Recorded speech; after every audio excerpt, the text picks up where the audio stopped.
Ya.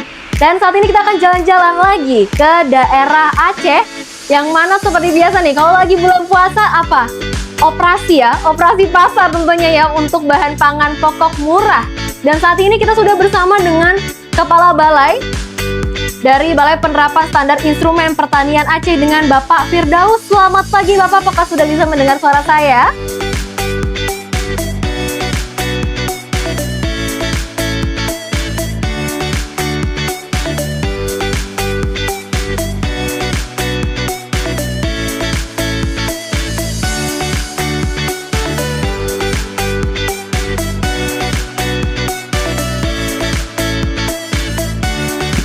Jadi kami harapkan kalau nanti operasi pasar ini kita sampai tanggal 29 Maret mulai dari jam 9 sampai jam 11 WIB. Jadi kepada masyarakat semuanya yang bisa mendengar atau bisa menonton live streaming ini dari TV Tani, silakan sama-sama bergabung ke BSIP, datang ke BSIP Aceh untuk membeli kebutuhan pokok dengan harga di bawah standar.